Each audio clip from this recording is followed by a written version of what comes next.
What's up, guys? It's Jeremy Conn. This is the Lowdown. It's all brought to you by Pickdawgz.com. Appreciate you guys checking this out. Make sure you click the like and subscribe button. That helps us out. The notification button will let you know every time one of these gets posted.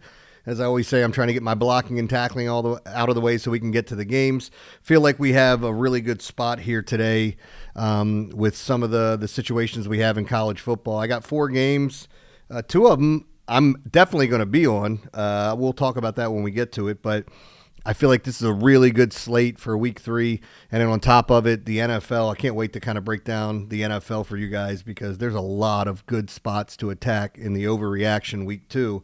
But I have my concrete inner circle. So if you text inner circle to that number that you see over there, you guys can find out more about it. I'm just trying to be as honest as I can and not waste anyone's time. It's more for high rollers.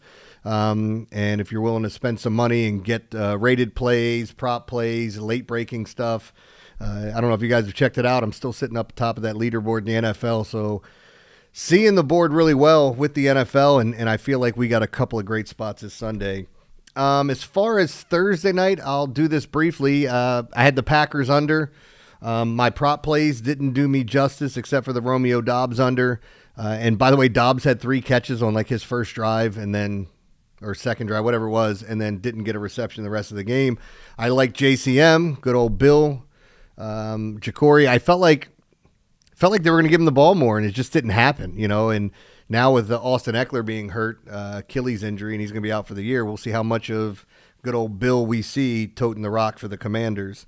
All right, let's just do this. Let's get into it because this might be a shorter podcast, but I got a lot to talk about with the football games.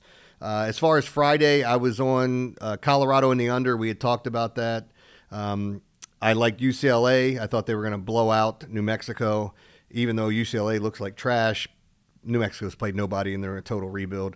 And then Chicago, the Cubs under was my favorite play of the day with 2 fly ball pitchers and the wind blowing in. It just looked like one of those chef kiss spots that we should be attacking.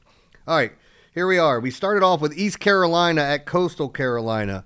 ECU is -8. The total's 57. So here's what I know in my research. You want to look at the quarterback Hauser returning for another year here with East Carolina. He set a standard last year. Great completion percentage, scoring a ton of points. I think he looks really good. Great wide receiving core coming back for ECU. And only 2 returning starters on defense. Now, stop me if you've heard this before. Coastal Carolina is in a total rebuild, and more so than any other team. They've been hit. What did they lose? They lost 40 players in the transfer portal. So they had to do a lot of work as well to bring some guys in, which their defense was returning 2 starters.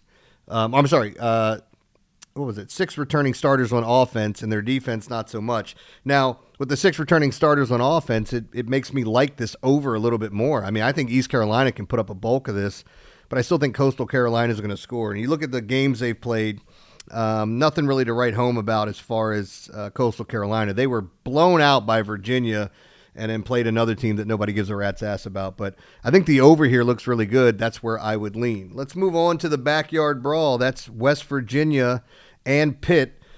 Pitt is -7.5. The total is 56.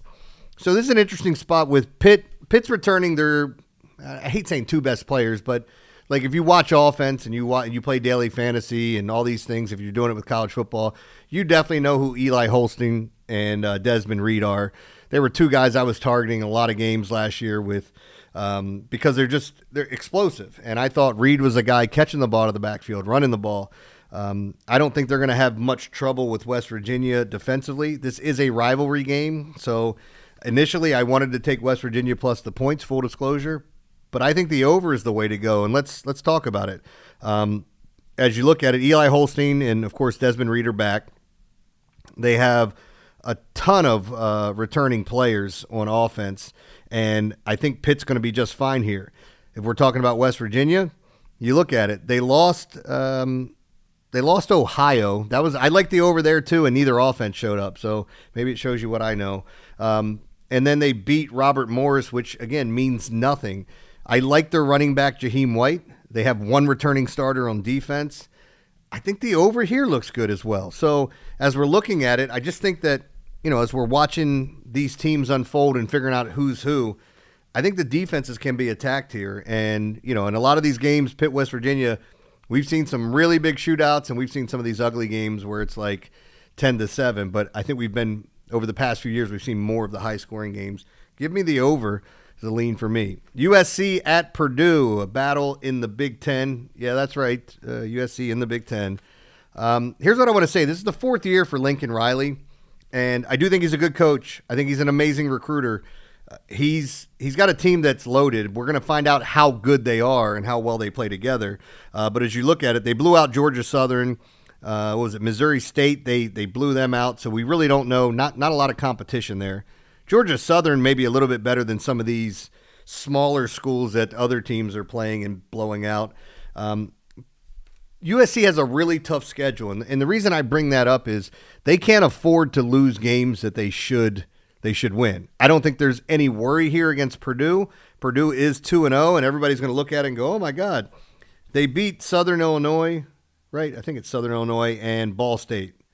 They're in full rebuild mode in Purdue, and it's not showing because they're 2-0, and people are going to look at it. I know most people are going to bet USC here. I think that's fine, but I think the under is the way to go. I think Purdue's offense is going to struggle a ton. USC can get what it wants in most situations, but I think once they get that lead, they sit on it, and this game goes under that posted total of 59.5. Now, let's get on to the top play of the day, or at least my free play. Texas A&M, Notre Dame. You're looking at Notre Dame, and they only played one game. They lost to Miami. Miami's a really good team. Again, we don't know enough about them, but they've had 2 weeks to get ready for this game, and that's the part I love about this with Marcus Freeman. They had to sit in that mess for 2 weeks and get ready for this game, and I think they will be. A&M, if you're looking at them, middle of the pack as far as the SEC goes with Texas A&M. You look at their defense, they need to play much, much better this year. I feel like they gave up a ton on the ground. If you look at how they finished down the stretch, kind of went out with a whimper. I think this is a situation with A&M. They beat University of Texas San Antonio, and they beat Utah State. So there's not much there. Notre Dame, for me, -6.5, total 49.5. Notre Dame's a play here. I think they win by 2 touchdowns. I think they're just the far superior team to Texas A&M. So my free play will be on Notre Dame. Sorry this one's so short, guys. I promise you the NFL one will be longer. I'm recording like 3 or 4 podcasts today, so don't make fun of me if you see me in the same T-shirt in a lot of these videos, because that's what I'm doing. I'm definitely not changing.